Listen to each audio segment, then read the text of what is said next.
Hello and welcome to a new Green Stuff World video. Today, we're going to paint this miniature using cell shading technique. To achieve that comic look, we'll use as few colors as possible, keeping them clearly separated.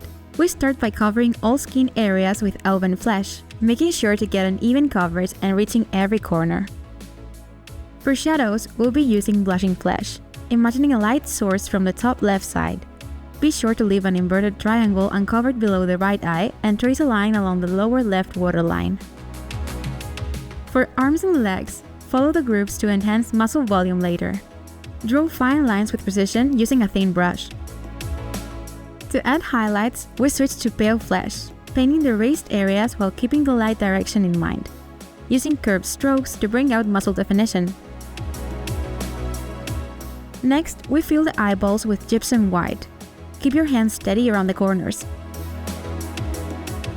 Moving on to the clothes, we'll cover the character's trousers and shirt sleeves with blue base from our opaque color range. Thanks to its high coverage, we get a solid and vibrant coat in just one layer. We'll use Cima Blue to replicate how light interacts with this type of fabric.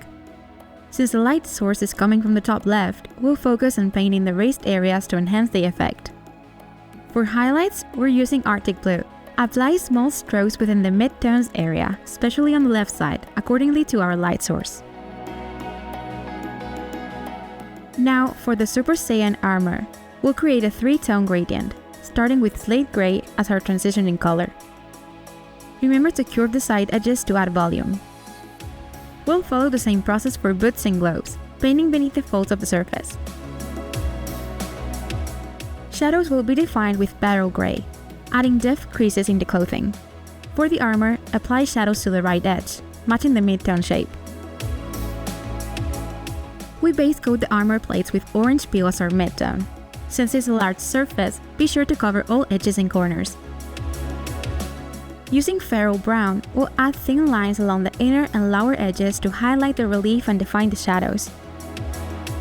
And for the highlights, use Go Mango from our Max Formula Gamma to follow the gradient, making a round, smooth shape. To achieve that extra level of depth and glow, use Banana Split to the plates. Now it's really starting to look like a comic. Now we take our refillable paint pen loaded with black acrylic ink and start blacklining. Carefully outline the face details, including thin lines under the eyes to match the comic book style.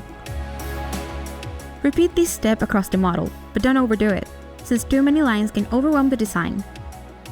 Focus on highlighting areas that need extra detail or depth. To create a worn effect, we use Black Stallion with a fine brush, adding thin lines across the armor and clothing. This is an iconic detail that makes all the difference.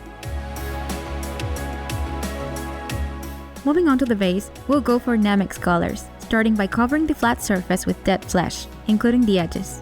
To add detail, we'll apply golden brown to certain parts of the surface. Being an opaque color, it will cover the previous layer easily. For the grass, we'll use dark evergreen, being careful around the edges. Then, we add rotten green highlights with small touches. To finish the base, we'll define some edges to enhance color separation and reinforce the comic look. Finally, we assemble the miniature, and there you have it. Remember to like, subscribe, and hit the bell icon so you never miss a new video. Tell us in the comments below, did we nail the comic book look? See you in the next Green Stuff World video.